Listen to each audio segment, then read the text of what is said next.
Welcome, my name is Deb Posey. I know a lot of you, a lot of the faces are familiar. I'm the director of the School of Education at the college, and I work with the program across the college, all three campuses.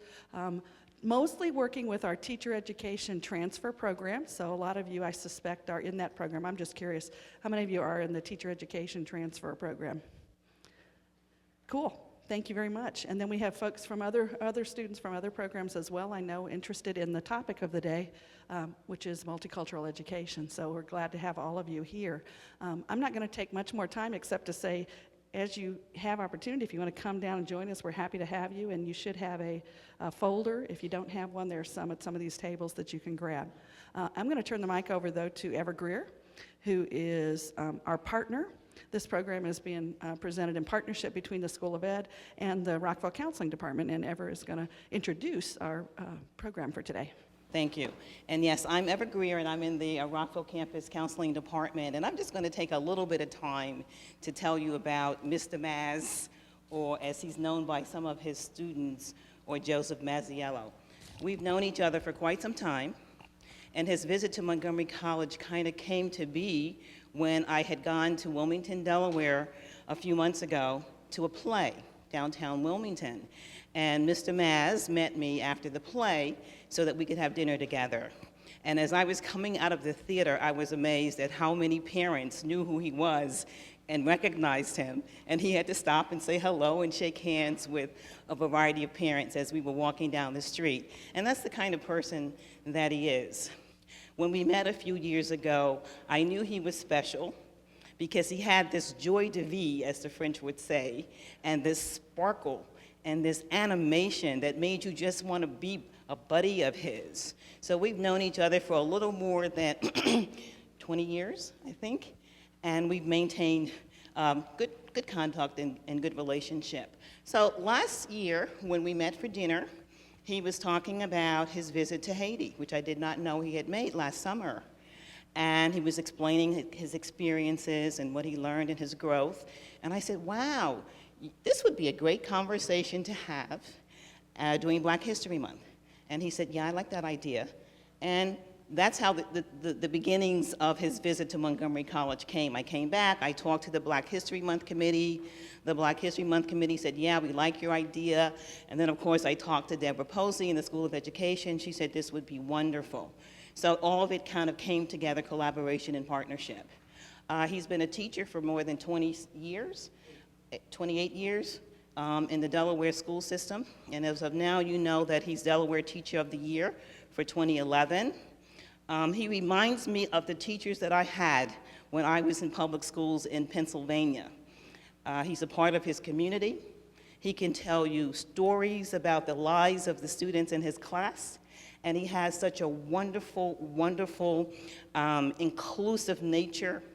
And with his experiences in Japan and in England, I think you're really in for a treat today. So without any further ado, whether you're an education major or international studies major or considering wanting to do a Fulbright scholarship one day, I think you're going to learn a lot from his presentation today. So thank you, students, faculty, staff, for coming today, and let's welcome Joseph Masiello. I know you expect me to be at least taller than 5'7" with that huge introduction, but I'm sorry, all that's packed in this little frame here. Thank you so much.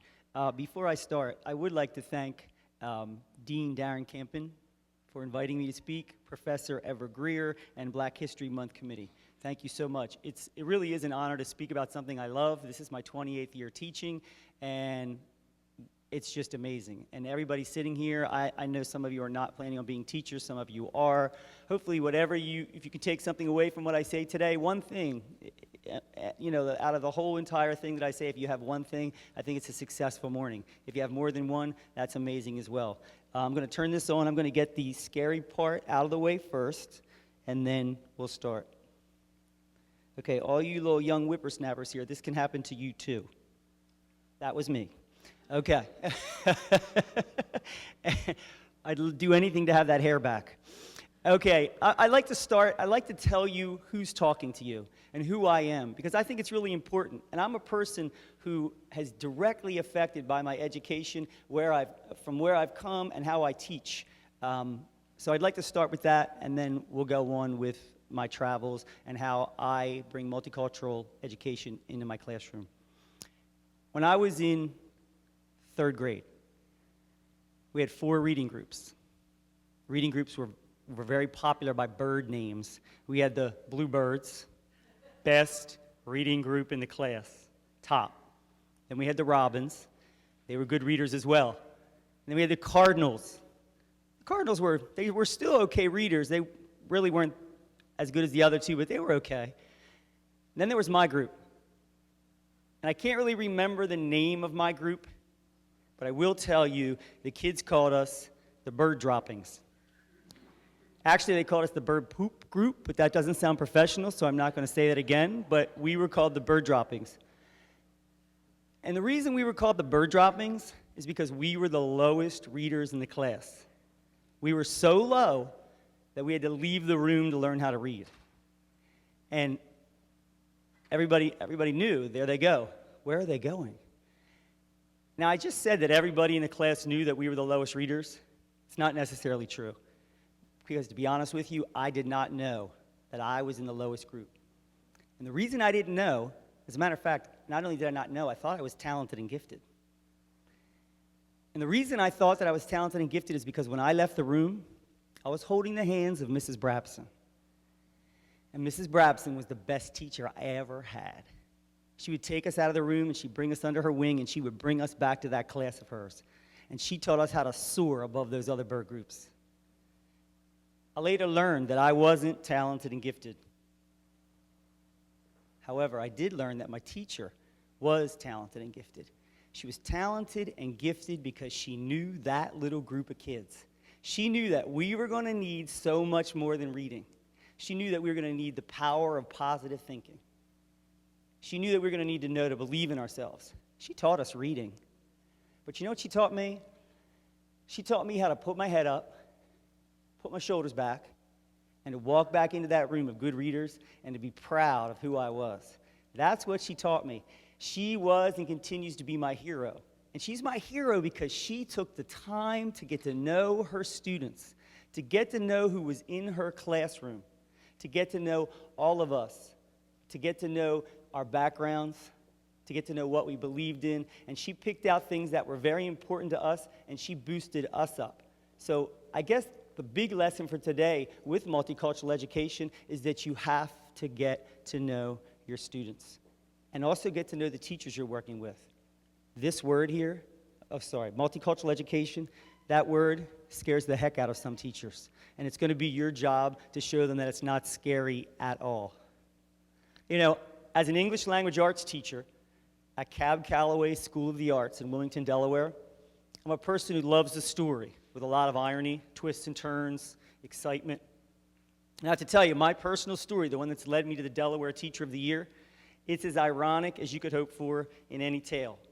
If I were to tell you that a little boy started school with Tourette syndrome and an undiagnosed learning disability, and that same little guy became the very first person in his family to graduate from college, and then to become Delaware Teacher of the Year, I have a feeling some of you may have difficulties in believing in the possibilities of that statement. However, that's my story. And my story features many heroes. And those heroes are teachers. Teachers who took the time to find a learning style that best suited my needs. Henry Adams has my favorite quote. He says that teachers affect eternity. I want to say it again because that's really powerful if you think about it. And it's true. Teachers affect eternity. They may never know where their influence stops. That's my favorite quote because it's so powerful, because it really does speak to the influence that teachers have over their children. Teaching is the one career, with the exception of maybe a couple, but I'm going to say it's the one career that allows you to wake up each morning with a new chance to change the world. You may say, come on, I can tell this guy teaches at a creative arts school. Change the world, that's a little dramatic. Think about it. I've been teaching for 28 years. Thousands of children I've come in contact with. Every single day when you wake up, you have a chance to say, hey, I'm going to do something really great today. And greatness in teaching, it comes in teeny little steps. It's so amazing, the smallest thing. I have children who come back to me and say, Mr. Maz, you remember you said this? Well, I listened, la, la, la, la. And then afterwards I think, you know what, I don't even remember saying that. So we have to be so careful when we get to know our kids. You've got to be so, so careful. This power, and I'm going to call it power because it's a good power, this power that we have, teachers have to make a conscious decision how to use it, because it can also be used in a negative way. I can remember 6th grade. I was in the cafeteria. And I was dancing up a storm. Now, I couldn't read, but I could dance. And I could dance. And I knew I could dance. I was a good dancer. It was one of the things that I could do, and I felt good about it. And it was myself and 7 girls. Now, for the people who are about my age, I'll tell you the song I was dancing to was Build Me Up Buttercup. I don't know if you guys remember this, but that's how much I remember what happened. And I'll never forget my 6th grade teacher's remarks. Big science teacher walked over, circled the dancers, folded his arms, and pointed to me. And he said, Joey, sit down and stop acting like a girl. I sat down, and I never danced in school again. And I wondered, what would have happened had that teacher said, Joey, good dance moves? Or if he had taken that moment, become a child's hero by saying something positive. He judged me by his culture. He judged me by his perception of what a boy was, okay? And oftentimes, we come to our classroom with an ego. I always tell new teachers, leave your ego at the door, because these kids will cut you up and leave you in little pieces all over the floor, and at the end of the day, you have to say, that was great. That was fun. I'm going to do that again tomorrow, because we can't put our egos into that, okay? And that's what that teacher did. I threatened him. When he saw me, what he thought was acting like a girl, he had to speak on that, and I understand that now. I've mentioned heroes several times, okay? And I have a feeling some of you may be envisioning a caped crusader in a pair of red tights running around the school trying to save the day. Hopefully you're not envisioning me in a pair of red tights running around the school trying to save the day, because that's scary. But I'm not talking about that kind of hero. I'm talking about ordinary people doing extraordinary things. I'm talking about teachers. I'm talking about the teacher who goes above and beyond their job description because it's the thing to do. I'm talking about the teacher who goes out of their comfort zone, goes over to a child's house because he or she's been invited to a different type of dinner, a dinner of food they've never eaten. I'm talking about teachers who learn about their students and make every child in that classroom feel as valued as the child who was before him and after him. That's why I'm here today, to tell you how to integrate multicultural education into your classroom. And I thank you so much for letting me talk about something that I'm so passionate about. All right, there I was. During that year in 1964 in school, every single child in my class, girls and boys, looked exactly like me. My entire school was Caucasian. Every child in the school was white. How did I become someone who was so interested in multicultural education? Well, my father was amazing. He made sure that first of all, he came from Brooklyn, New York. When he came down here, he tells us a story about his friend Peanuts. He and Peanuts were walking down the street, and he said to Peanuts, my dad was 13, hey, Peanuts, let's go get a soda in the store. And Peanuts said to my father, I can't go in there. And my dad said, what do you mean you can't go in there? And Peanuts said, I can't go in there because I'm black. And my dad said, what? Because that didn't exist where my father lived in his neighborhood. And my father said that was a pivotal moment for him, that he realized, wow, this is a completely different place than where I left. And from that point on, I think for my father, he realized that he was going to do something a little bit different. And then the way he raised his children, he saw I was going to a school, and I was probably going to end up very similar to a lot of the people in the surrounding area. So my dad would bring us to every single cultural event that he could think of. Once we're Catholic, and everybody in my school went to St. John's Church. Once a month, we had to go to another church. So we would go to another church, and oftentimes in the church, my father and myself would be the only two white people in the church, or we'd be the only two people who spoke English in the church, and I would look for my father, and I'd be standing there, and my father would be over here doing something with someone he didn't know, dancing and singing and praising, and I thought, where did this man come from? And why do I have to be a part of this? Why does he make, when you're a kid, your parents embarrass you. But I thank my father, because growing up, their two best friends, Kearney was from Ghana, and Jim was from England. Interracial couple. Was never said, oh, these are our interracial couple friends. They were just my parents' best couple. They're good friends to have dinner with. Roy and Jimmy, two men, came for dinner. I remember when they would leave the first time, I kind of realized, wow, they're two men. There's something different here. My father, I said, Dad, why is Jimmy opening the door for Roy? My dad looked at me and said, because he feels the same way about Roy that I feel about your mother. That was it. Nothing else was discussed. Nothing. So sometimes you can be in this environment, but you have to seek out. You have to seek out different cultures. And that's what I'm saying with my father. My father, he would go into the community and bring me with him. And I thank him for that, because I am the person I am today because of that. Okay, philosophy of education. This is my philosophy. I think it's important that you instill a sense of tolerance and acceptance into all students. I struggle with the word tolerance, because sometimes tolerance means you tolerate something, like you can tolerate a cold, or you can put up with it. But I have to tell you, over the years of thinking about tolerance, it's a great place to start, because some people aren't even tolerant. So it's a really good place to start. So I keep tolerance in my philosophy. I think today, in a society where young boys and girls are taking their lives because they're perceived as different, and people are being bullied. Bullying is at an all-time high in my state. I think this is so very, very important for our curriculum. And, you have to stay on top of it with the kids, especially the new teachers coming in. You'll see it all the time. You'll see it all the time. And it has to be nipped in the bud, and you have to let the kids know that it's a zero tolerance. Zero. There won't be bullies. Everybody who comes to my classroom is safe. It's a safe place, and you are safe here. There's children in my classroom that's about the only place they're safe is our school. My school is amazing as far as all of that goes. So this was in Japan. I took this picture because look at the picture. It's just amazing. The diversity is enormous. Unbelievable, right? I was telling Professor Greer here on my way, when you go to Japan, it's just amazing, because in the United States, our culture is, we don't really have an American culture. Everybody brings their culture to us. When you get off of the plane in Japan, you are immersed in their culture, and it's phenomenal. It's just unbelievable. But there's also some big downfalls to that. Look at that crowd of people.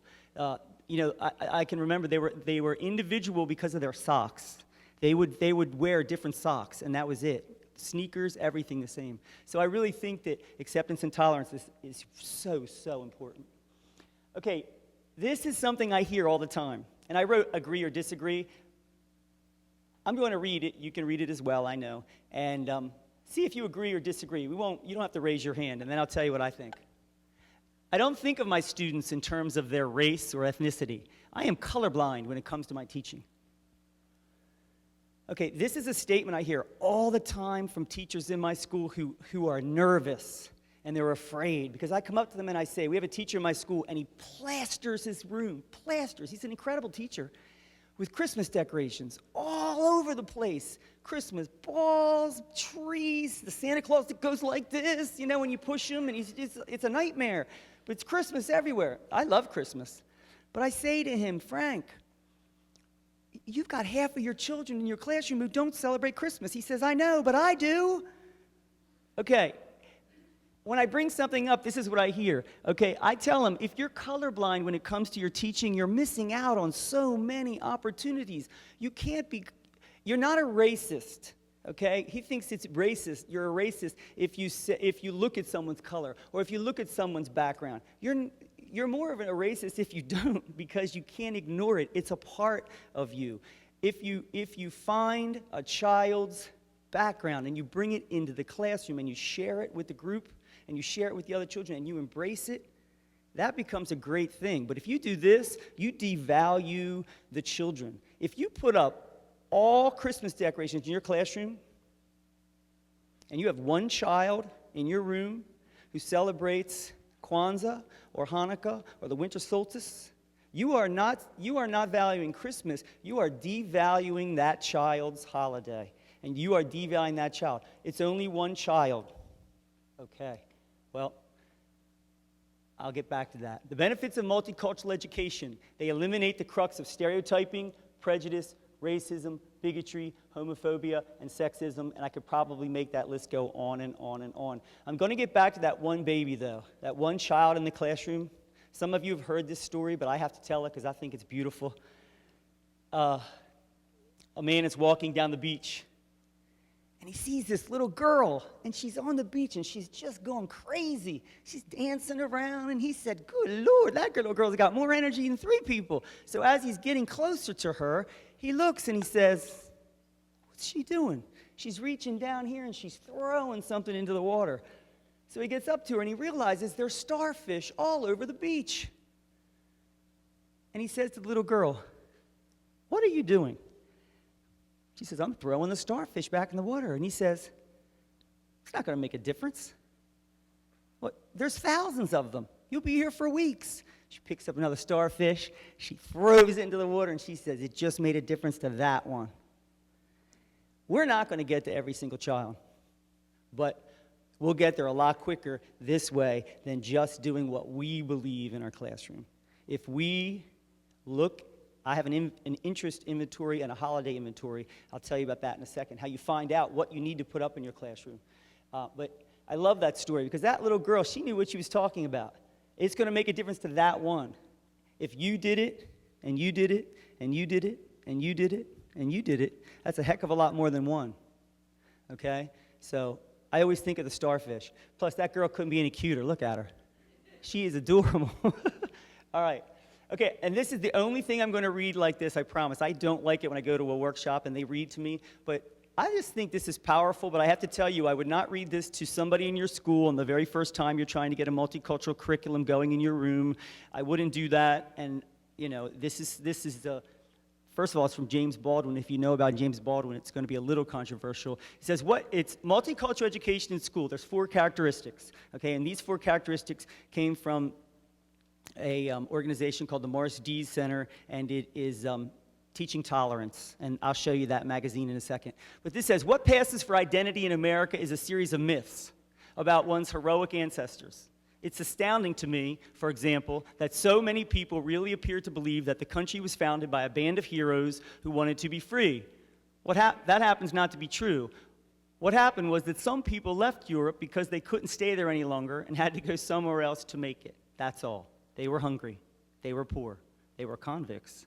Those who were making it in England, for example, did not get on the Mayflower. Now, that's strong. And like I said, you don't want to bring this in the first faculty meeting and put that up there because you'll have a riot.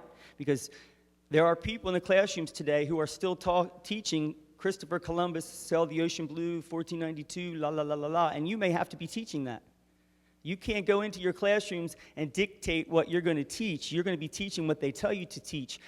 But what you can do, here's what I do with my children.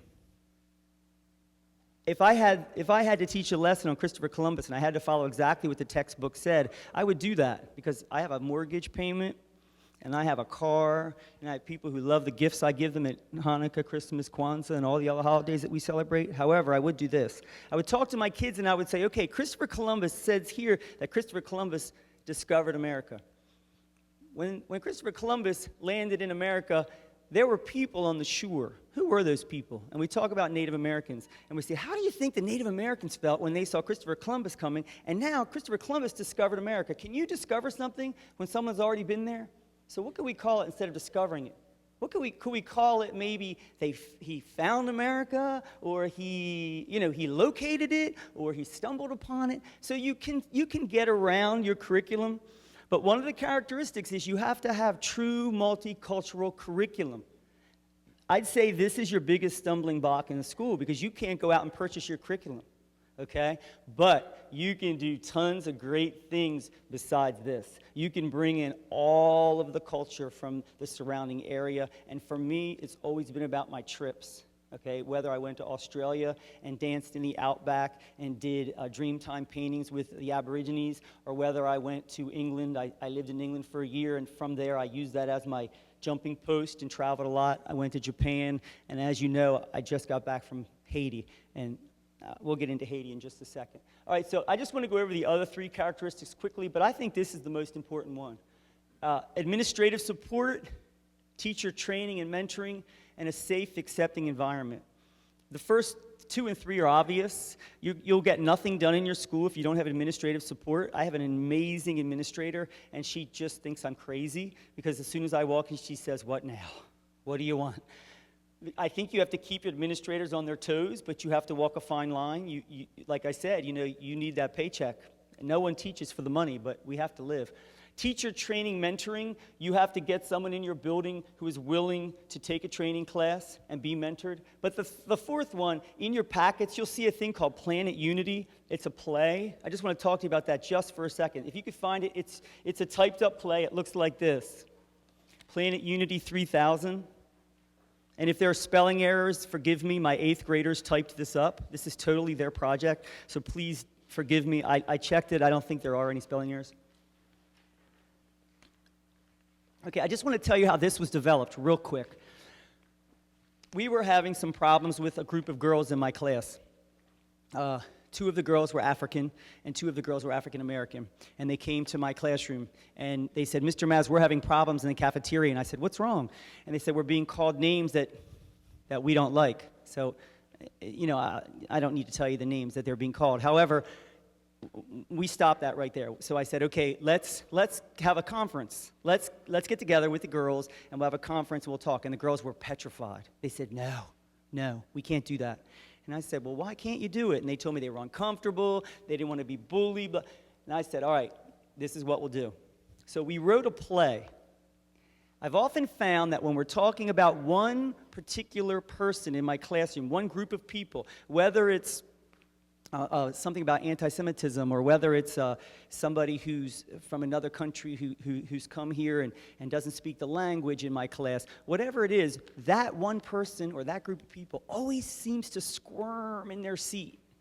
They always seem like, whenever I would talk about certain things, especially during, we just finished talking about the Little Rock 9 in my classroom, and some of the African-American children, you could tell they were uncomfortable, and sometimes they are and sometimes they aren't. Sometimes the children in the classroom are very, very vocal about it, and sometimes they're not. But these girls were uncomfortable, so what they did was we came up with this play, and the races, it's the Planet Unity in the year 3000.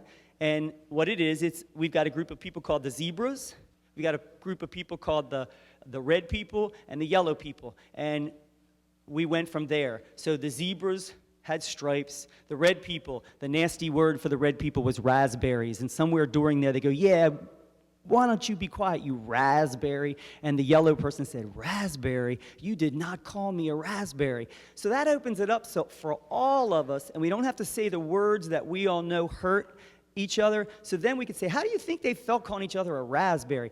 This was exactly what was going on in my classroom with my children, but now everybody is safe and accepting. And I was all ready to jump right in there and be the mediator and settle it, and that was the wrong way to do it. So I've used this so many times in my classroom, because now it doesn't segregate. It doesn't separate. It lets everybody say, "Hey, you know what? You can have a little Asian girl who's being made fun of at lunch, and she can say, if I was a raspberry, this is how I would feel." And what she's really saying is, I'm Asian, and I don't like it when people pull their eyes back at me, or they talk that ridiculous language that doesn't make any sense. but she can say it freely. So if you have a multicultural education program in your school, you can't just bust a move right through your door and say, okay, everybody who's Jewish, here's what we're going to do today. Okay, you'll frighten people. And I know a lot of times when you're new in teaching, you've got so much vigor and you're just so excited, but you really do have to tread lightly, because this whole multicultural education, some people, if you get very comfortable with what you're doing, some people aren't as comfortable about it as you are, especially the teachers in your building. You will scare a lot of people. I have. Okay, these are 3 phases of integration. These are my 3 phases. If you disagree with them, you may tell me. I am always open for suggestions, but over 28 years of teaching, I have found that these are the 3 best ways for me to phase in multicultural education into my classroom, because I think you can't just jump through the door touting multicultural education right off the bat. Let me get my page here. I don't want to miss. Okay. All right. The first one is understanding. Children must understand that other viewpoints, values, and beliefs exist. Some children will come to your classroom and they will have no idea that there are other religions. You're not Catholic? I'm Catholic. Okay? They think everybody's Catholic, or they think everybody goes to synagogue because they haven't been exposed. The reason I have the African American Santa Claus up there is because Amalolu Bubba Tonday, one of my amazing students, I'll tell you her story in a second. She is from Africa. And she gave me this Santa Claus, and I've always put him on my desk. And a little girl came up to me, a little Caucasian girl one day, and she said, "Mr. Maz, who's that?" And I said, "Who's who?" She said, "That." I said, "What are you talking about?" She said, "Who is that?" And she pointed to the Santa Claus, and I said, "Darling, look at that statue." She said, looked at it, and I said, "Who wears a red fur coat with white trim?" She would not answer me, and I said, "Look, what's inside his coat?" And she said, "Presents." I said, "That's Santa Claus." And she said, "He's black." I said, "I know. Don't tell your father." No, I didn't say that. And I said, she said, "He's not black."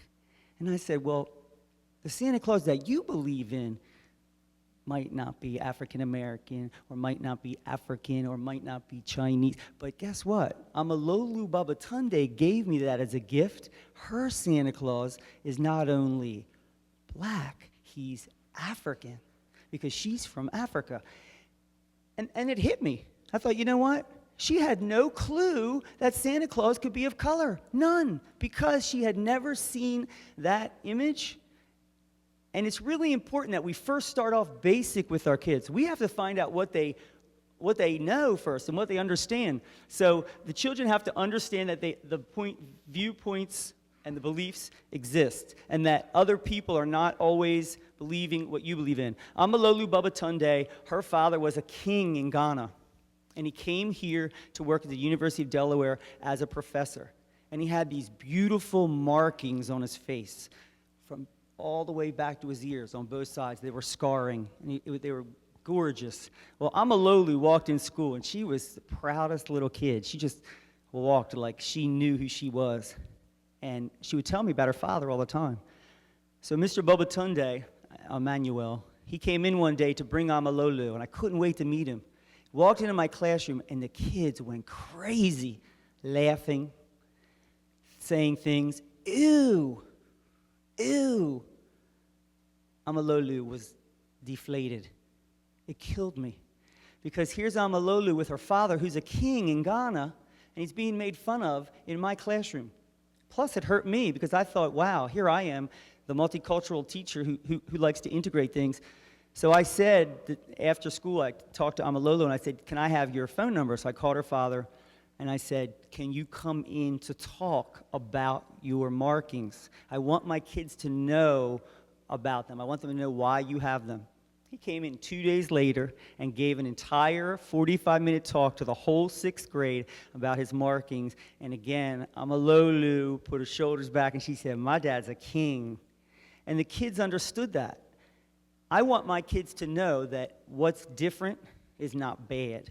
What's different is not bad. Mr. Bubba Tonday came in and he had those markings on his face, but the first thing a kid's going to do, a child's going to say, ew, because it's strange. It's not because something's wrong with the child. They're just going to say that unless they've had somebody before you as a teacher to show them. So I still put my Santa Claus out every single year, but I thought it was very interesting.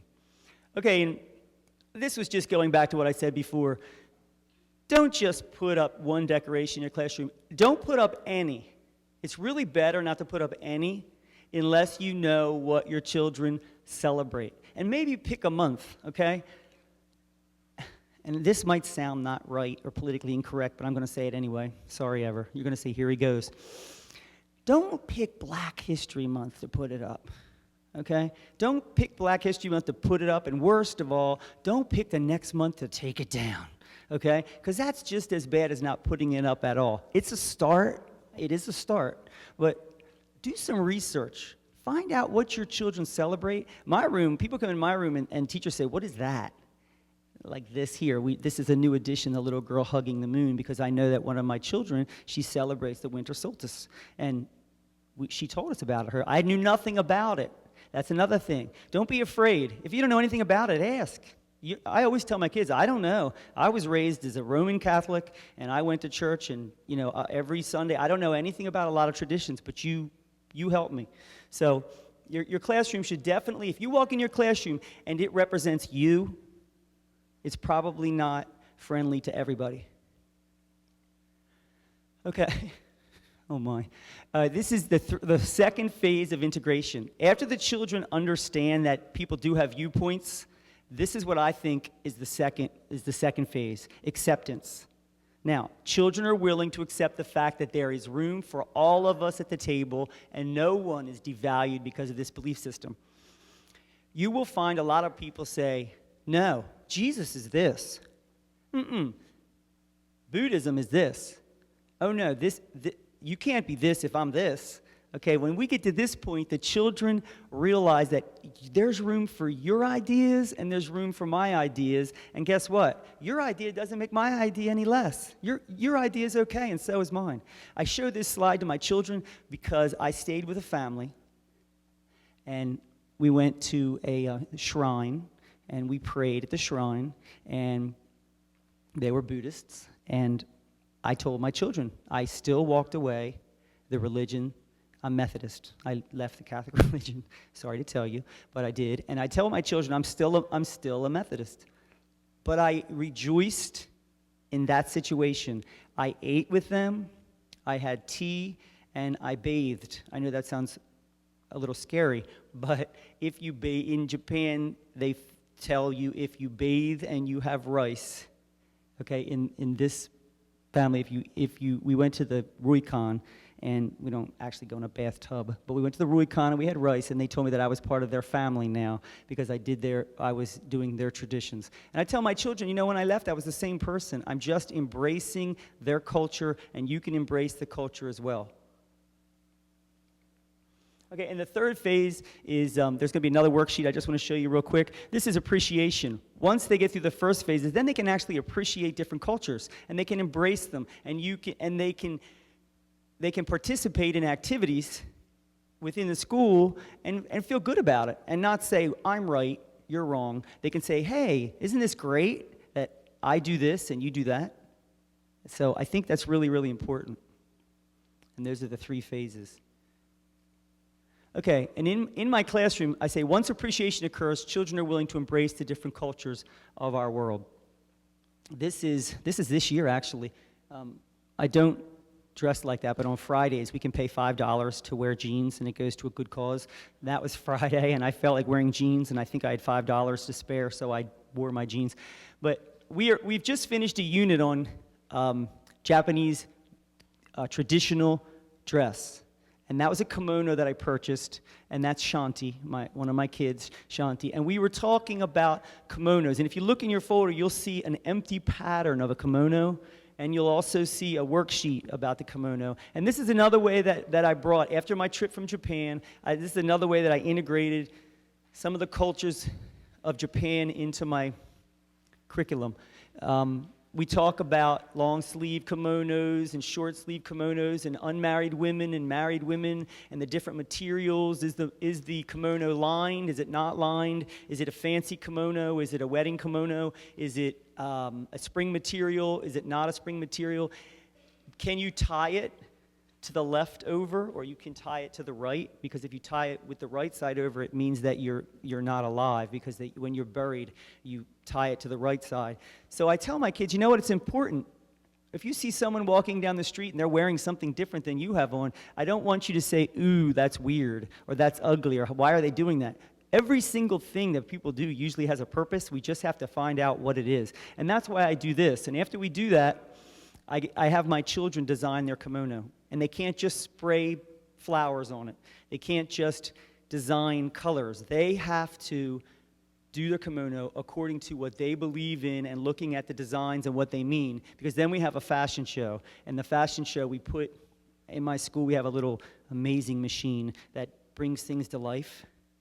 To me, you have to remember, I remember when VCRs were invented, but this thing is amazing. You stick anything under it, and 3D, it's with my PowerPoint, and the kimonos are like, and I'm like, oh my gosh, they're alive. But it's amazing. So the kids talk about their kimono, and they talk about why they would wear it and what it means.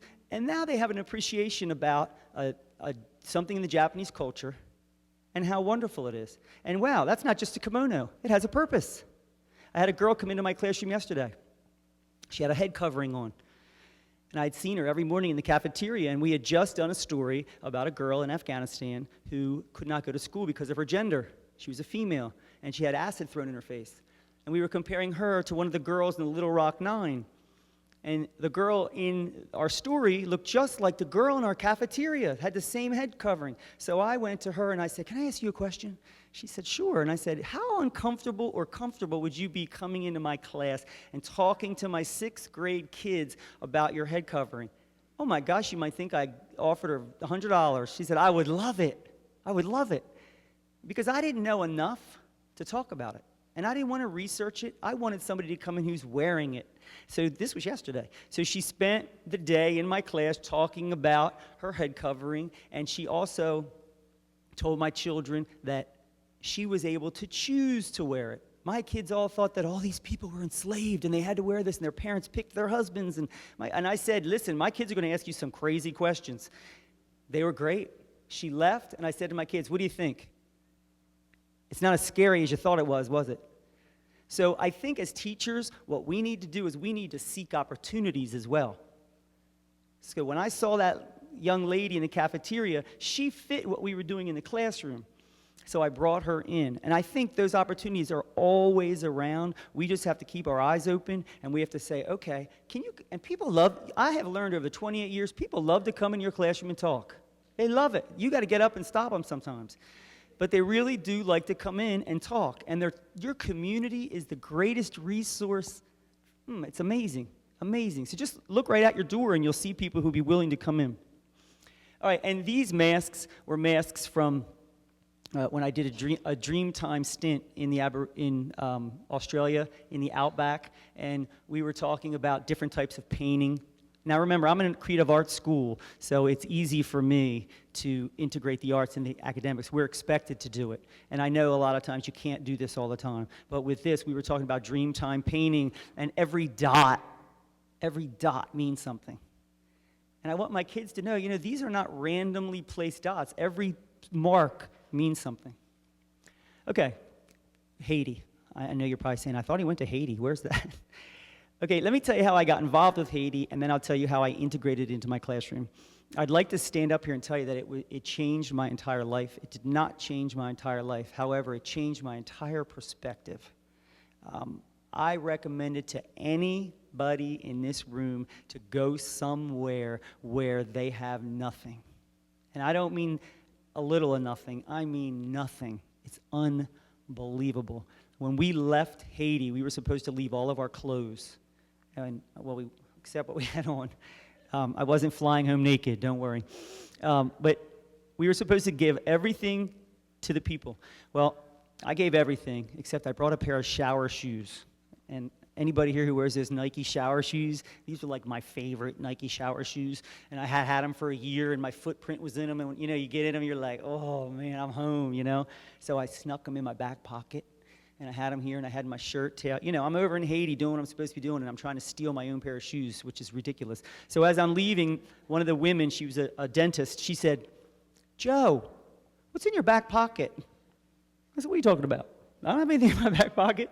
She said, what's that? So I was busted, and I said, she said, come on. I thought about this big. She said, you've got to give those. So I was like, all right. So I took them out and gave them to her, and she was the person who was going to distribute all of the things, because all week long, I was there for 12 days. They knew, you know, who needed what. So at the last day, I went and I hugged this lady. She was 17. She had 2 babies, and I went to hug her. I looked down. She had my shoes on. And I said, those were my shoes. She hugged me so tight and said, thank you so much. Thank you. And I was going to keep them. The joy that she got out of that one pair of shoes was amazing. And that's why you see my kids. This is the kids this year, because we're already starting for Haiti next year. So this is not next year's kids. These are this year's kids. So we don't have as much stuff yet. And Kamani, the little boy in the front with the sneakers, he said, would you please say my name in your presentation? So I'm saying it, Kamani. Okay? He's a character. I love him. But anyway, we get flip-flops. So and sneakers, nothing used, but mostly flip-flops because they're easier to transport. But anyway, I had a little girl in my class last year. Her name was Maya, and Maya's father was a doctor, still is a doctor, and he said, Mr. Maz, I know you do a lot of things in your classroom with different countries and cultures. How would you like to come to Haiti? And I went, oh, Lord, here's a chance to put my money where my mouth is. You know, so I went home, and I was pacing the floor, and I said, oh, Lord, I really want to go, but I don't really want to go. Should I go? Because it's scary. You know, it's always scary to step out of your comfort zone. I've been doing this for 28 years, and I still become nervous when I need to do something. So I said, like I always do, yes, I'll do it. Why not? I'll think about it later. That's my mantra. I always get into something all the way up to here, and then I say, something smells funny, and it's because I'm in the middle of something. So anyway, I said, yes, I will go, but I have to involve my children 100%. So what we did was, my children last year, we're going to start this again in probably in March, we had fundraising, and as strange as this sounds, Mr. Maz has a troll collection. Do you guys remember those troll dolls? They're naked dolls, and they have the hair, and they're real fun. You see their hiney. When you're a little kid, you're like, look at their hiney, the little behind showing. They're really funny. But you remember, and you'd be like laughing because their hiney showing. Because when you're a kid, here they are on the blue sheet. I have a picture of them, but out of respect for my trolls, I only did their front because they're genderless. I didn't show their butts. But this picture right here, okay, so what I did was, I was in the cafeteria and I was telling my kids, come on, guys, cough it up, give up your dessert. The kids in Haiti don't have any dessert. Come on, give me your money. So one of the little boys looked at me and he said, Mr. Maz, why don't you give up your troll collection? I said, my troll collection? You got to be kidding me. I had over 100 trolls because through the years, children have given to me and they're all over my room. So I said, okay, I will. Not thinking that it was going to come of anything, but I said, okay, I will. Well, this little guy was not letting me off the hook. So we had a troll auction, and that's what that blue sheet is. Believe it or not, we auctioned off my trolls. And we'd hold up a troll, and I'd say, all right, this troll. Every troll started at $1. And then I'd say $1, $1.25, $1.50, $1.75, $2, $2.25, $2.50. And whenever they couldn't afford it, they put their hand down. Now, remember, the parents knew what we were doing. So some parents sent their children in with $50, $100. One troll went for $100. Now, I know a troll's not worth $100, but that little girl had won a prize at our school, and she gave the prize that she won to the kids of Haiti. We raised, you ready? We sold 38 trolls, and we raised $900 just selling trolls. Amazing. And we're doing it again. We're selling the second half of my troll collection this year.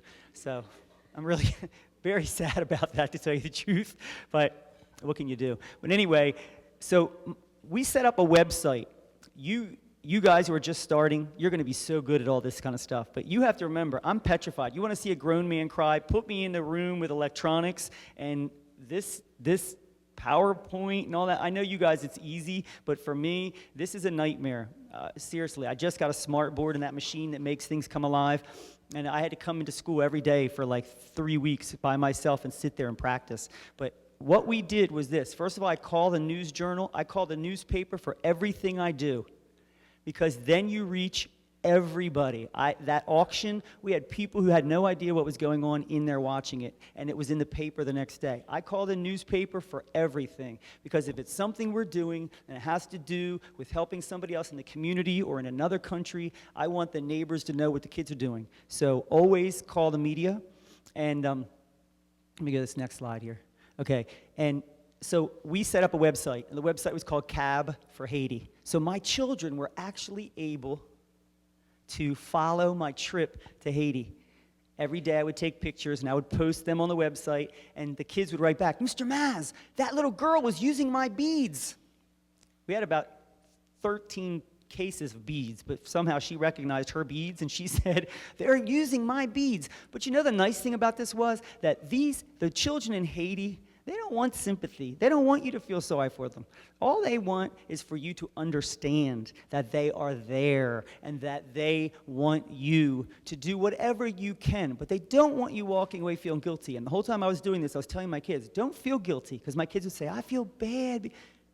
Do something. Don't feel bad. Do something, because guilt never fed a child.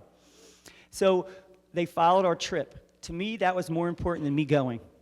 I was only the representative. My kids got 10 crates of art supplies. 10 crates. Huge. They were so generous. And then they were able to see the kids using them. It was really, really amazing. And that little girl there is searching. Old Navy had a sale on flip-flops. 49 cents. So there are going to be a lot of cute little Haiti babies running around with red flip-flops. Okay, now this is exactly what I showed my kids. I'm not going to spend as much time on these, but these are pictures that I came back and I showed my children what happened after they were able to follow. I wanted them to see all the different people on our trip. The lady sitting next to me was 73 years old, and she went. Okay, I'm 52. All different age ranges, doctors, lawyers, coaches, football coaches. It didn't make a difference, because you know what? I was not a teacher over there. I did every single thing they wanted me to do, because you can't go over there because I left my ego on the bus. Okay, you've got to leave your ego on the bus. You can't say, "I don't do this." Well, guess what? You're doing it now. So you can't be, I guess they call it a prima donna. You can't be a prima donna over there.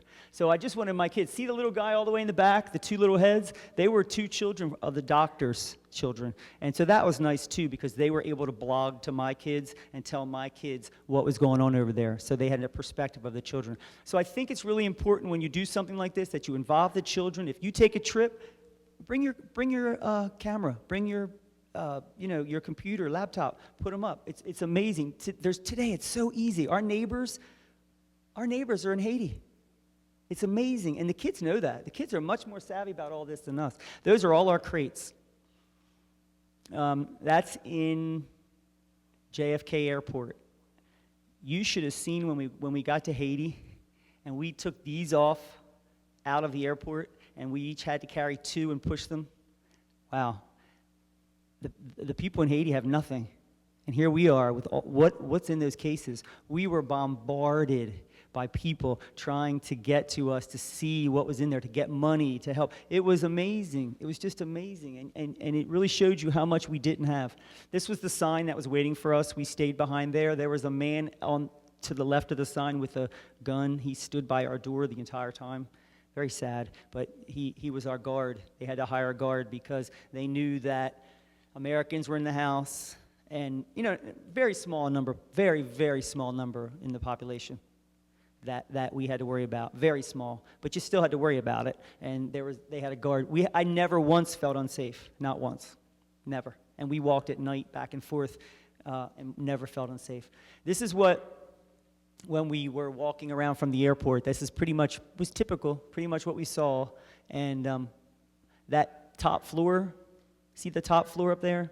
That was all the way up. It just crushed down. So there was another whole story up there for that. And that was in Jacmel. We went to Jacmel. Jacmel was more of a tourist town, okay? And it was a little further away than Port-au-Prince. It took 4 hours by car to get there. It was quite a trip. And I tell my kids too, look, when I was on the bus, this is what I was seeing. Today, I want you to look out your bus window, and I want you to see what you see, and tell me tomorrow. When you go home today, tell me what you see on the bus, because this is what I saw on the bus, okay? I want one of my children to be able to appreciate what we do have, and also to know that what we have, we are blessed. We are so blessed. And, my kids say, Mr. Maz, I'm hungry. I'm starving because I'm trying to teach up to lunch. I'm starving. And I said, baby, and I have pictures of the kids, and I go, they're starving. You're hungry. You'll be okay. And I think it puts things in perspectives for our kids. And I think that's really important to do because we need to bring the outside world into our classroom. I can't say that enough, but you don't need textbooks. People say, how do you do this multicultural stuff? I look around. People who aren't doing multicultural education aren't doing it because they choose not to. They choose not to. Okay? They choose not to. These ladies hitched a ride on a sugarcane truck.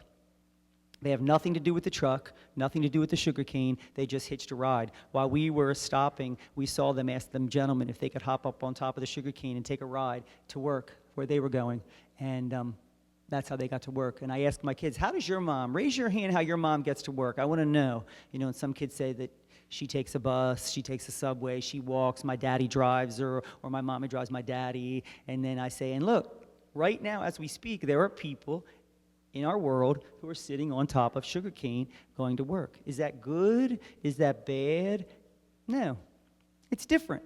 It's different. It's not the way we live, but you can't judge it. I don't want them to look at the news and see the 3 people who want to get into the white people's home who are helping, but the thousands of people who are accepting of us being over there. When I was there was a piece of art. I don't spend money on anything except art. And it's all art from different places I've been. I went to purchase a tin. They're very big with tin sculptures, and I went to purchase a tin, and the guy said the price, and I said, whoa. I thought he said 120, and he said, no, 12 something, 12.20. He was giving it to me for his least amount of money because he said, you're here to help my people. I don't want to make money on you. But I wanted to give him the money to help the economy while I was over there, so I gave him more than 12.20. But what you hear on the news is a lot different than what you see, but I don't have to tell this audience that, okay? That sells. The man with the gun who's trying to kill the white people in the house who have the watches and the money, that sells. That's going to make you turn on the news. We want to get our kids to know the real story of what goes on in places. Okay, so this was the unpacking part. See that little bottle right there in my pocket? See that bottle? Okay, I had a little boy following me all the time. He kept following me, and I was said to we had interpreters, and I said, what is he doing? Why is he always right here? She said, he's trying to put his mouth on your water bottle. He wants to get your water. So he was always right here, because sometimes the lid was off, because I was drinking it as I was going. It's just unbelievable. And I tell my kids, okay, that's the classroom we taught in. What do you see different? What do you see the same? So I wanted my guys to really see the differences. This is their bus. If my children stood up on their bus, they get a write-up. They get a detention. These guys were 4 in a seat, and up the aisle. And they came from a local tent city. We wanted to just take the kids from the tent city. Can't do that, because in the neighborhood, everybody saw it, and they smelled the rice and beans, because once the children are out of school, they're not fed anymore. So everybody wanted to come to our camp also for the rice and beans, because we fed them 1 meal a day. And we decided we'll just go until our rice and beans run out, because you can't segregate the kids from the tent city and the kids who live in there. But those are the kids. And then these are the kids that were on the beach. And at first we went there, and I always call it the old white boy network. I can say that because I'm an old white boy, or man, excuse me. But we went there acting like the old white boy network, okay? No, you have to do this, this, and this. You have a red band, you have a blue band, you're in this group, you're in that. Well, guess what? It's not working. Your little American ways are not working here, and I told my kids that. We went there with our preconceived notions. I was in charge of the gate, and I had to tell, and I'll show you this guy's picture up here. I had to tell the kids they could or couldn't come into the camp because they didn't have shoes. That's ridiculous. So a little girl came up to me, she had on a pair of pink flip-flops. Cutest little flip-flop that she must have just gotten them, had flowers on them. And I said, oh, come in. Little guy comes right next to her. She stands next to me. That was her brother, but I didn't know it. He has no shoes. And I said to him, this was early in the trip, I said, no shoes. You can't come in. So he looks at me, and then the interpreter told him what I said. So he goes to the back of the line. Out of the corner of my eye, I see his sister walk over to the fence, slips her flip-flops off, stands here like this, and hands them. Well, that little guy was smart enough to know that he came up about 5 more people, comes up, and I look at him, and I went. He went. Wait, it doesn't end there. He gets in, he goes over, he takes his shoes, he gives them to the girl, and that little girl passed her. All right, let me take a breath.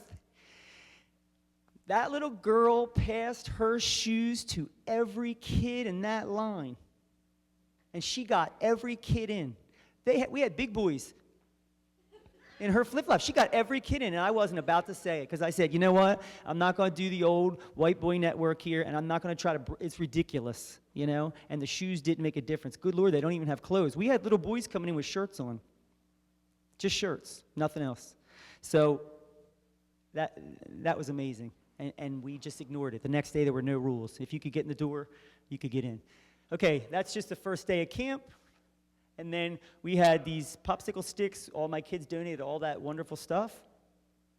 And they loved it. It was just like we gave them millions. See that little girl right there in the wedding dress? Somebody had donated probably a bridesmaid dress. She wore that every single day of the camp, all 12 days. All 12 days, she wore that exact same dress. Gorgeous. Okay?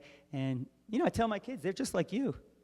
They wanted beads. They wanted beaded necklaces. They weren't walking around telling us, you know, who they lost in the earthquake and what was going on. Our objective to our camp was to have 7 weeks of fun. Give them back their childhood. That was the only objective we had. Okay, and then we painted rocks on the beach, and that was the highlight of every day because that was the rice and beans and the kids. You know, no matter what we were doing, it didn't make a difference. If you haven't eaten in 3 days, you don't really care about putting a picture in a jeweled popsicle stick frame. You're caring about your meal, and that was the most important part. Look at those babies. We donated musical instruments as well. We donated foam, and they cut masks, and they danced. And then this was almost caused a riot until we figured out again how to do it. We came out the first day, and we had a big thing of beads and held them there. I should have known better being a teacher. And the kids it was almost a riot because they wanted the beads. Then what I'm doing here is I'm holding out those little mouthwash cups with beads. But it was still crazy, but not as bad. And you can see the bumps on all the kids' faces. Those were scabies. Almost every child had scabies. And if you're afraid of getting them, you probably shouldn't go because most likely you'll get scabies. They're very easy to get rid of. You just put cream on them. They're little bugs that come out of your skin at night and eat the skin around your skin. I know. I've just talked to you all. This whole table right here is saying, I'm going. All right? Your eyes got as big as saucers. Okay. But you know what? That's nothing compared to what else has happened there. This little guy has every single thing we made the entire time, and he would bring his popsicle frames with him, everything. And I said to the lady, what's with all these kids coming every day with all this stuff? What are we going to do with them? And she said, Joey, they have no place to put them. It'll be stolen back at the tent city. So everything they made, they brought it every day. And I taught that, I showed that to my kids. I said, what do you do with your art projects? Their art projects aren't safe because they're afraid that somebody's going to take them. Okay, and that's going home. Same thing. Our school district would have a fit. This is where our kids lived. We picked up the kids every day from this tent city, and then we went to another tent city. These were the well-off children, and then that was the second tent city we went to. They weren't so lucky. We had our meetings on the beach, and every day afterwards we would go and talk, and all the guys in the back are interpreters. And they were paid. We paid every person, and we only used people who lived in Haiti to help us. We hired all Haitians. We didn't use any of our own people for any of that stuff. That's one of the nice houses that we stayed in for a couple days. That's a mosquito net because we had to take malaria pills. And that's the house we ended up staying in. Hot, 115 to 120 every day. There's a doctor, a lawyer, a coach, a dentist, and a massage therapist right there. And that little guy on the floor, he's an OBGYN. This was a school. That was the school, and that's the picture probably that my kids look at the most and say, wow. And I want to go quickly to this next picture because that's inside the school, separate. They have boys and girls on each side. These 3 little girls I followed to school. I said, hey, where are you going? And they spoke English, and they said to school. So we followed them to school. We got there, and they had nothing, 1 book. So the next day, we went to their school, and we gave all the art supplies and the paper and the pencils, and my kids were able to see it. And they said, wow, Mr. Maz, we made a difference. And I said, you sure did. These kids thought it was like the biggest holiday ever. They had pencils. Each kid had a pencil. You know, in the United States, we just throw pencils away. I find them on the floor and throw them away. Not anymore. But I did. A piece of paper that's not written on, but it's on the floor, has a footprint on it, I would throw it away. Now I'm making my kids do their homework on it. Oh, you're using this piece of paper. I don't care if my foot mark's on it or not, because now I have a different perspective. So it's pretty amazing. And that lady that was the 1 book they had. And I tell my kids, how does your mom buy produce? This woman was selling produce. Yeah, she was selling produce. This is a funny story, and this is horrible to say, but the women need bras. They won't go to church because they don't have bras, and they feel that they're not, properly dressed. So when we got to the airport, a woman had asked me, Joe, can you hold these bras? I got like 500 bras, and I don't have enough room in my suitcase. So I said, sure, no problem. So don't you know whose suitcase do they search at the airport? Mine. They open my suitcase, and all these bras fall out. Who knew bras came in so many shapes and sizes? I had no idea. That was an education, too, but we won't go into that. But anyway, I'm the one. So the guy's trying to talk to me about what's with the bras. I'm trying to tell him. So the interpreter helped me out there, but that was a little funny moment at the airport. And this is a man who made fishnets. That's my favorite picture of the entire, all the pictures I took. He was amazing. You see the money in his lap? In order to take his picture, we had to pay him because that's, he's not just sitting there. That was a church service. We all went to church on Sunday. That's the bathrooms.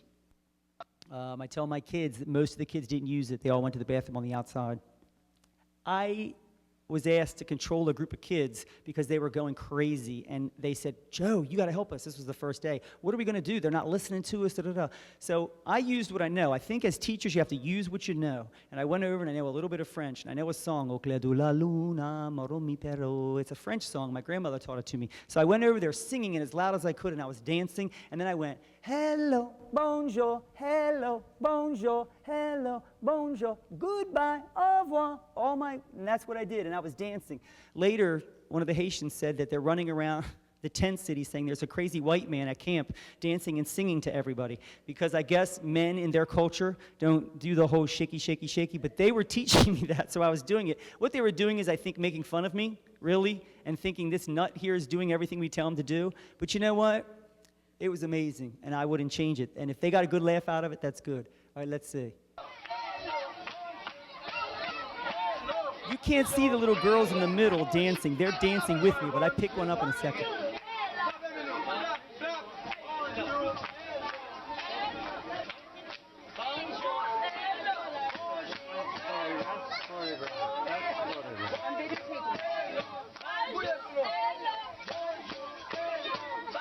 This is embarrassing.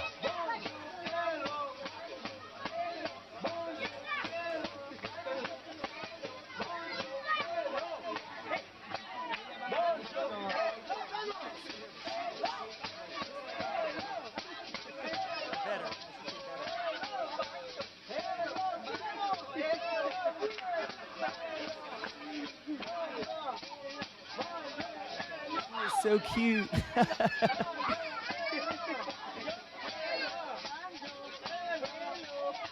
And that's what they tell you not to do. When we went there, they said, don't touch the children, don't pick them up because you'll get scabies. Hello? How are you not going to touch the children? So all of us just said, we're just going to get scabies and we're not going to worry about it. And once you get past that part, you get past it. Okay, and then we're finished here. This is the little guy I told you about who didn't have the shoes. Yeah, and he ended up getting a pair of shoes by the end there, and he has a little Bob the Builder shirt on. So, and then when I went home, I made sure that I kept it up the whole year. I said, Haiti says thank you. We had a bulletin board up with all the pictures to show all the kids who didn't follow our website. And then this is my last. These are all things that are in your packet. The one thing before I answer questions that's in your packet that I think I want to go over real quick, it's the right down here, who am I, and exercise and stereotyping. if you look at that, I gave that to my children this year, and that's how I find out where I am. Yeah. I tell my kids, I tell them a little bit of a fib. I tell them that we're producing a play, and I need characters. I need characters for our play. And can you give me names? Give me names that you think are really good for these characters. And a telephone operator, a kindergarten teacher, a police officer, a nurse, a doctor, a mail carrier, a stay-at-home parent, and a firefighter. And if the names are not gender specific, I didn't count them.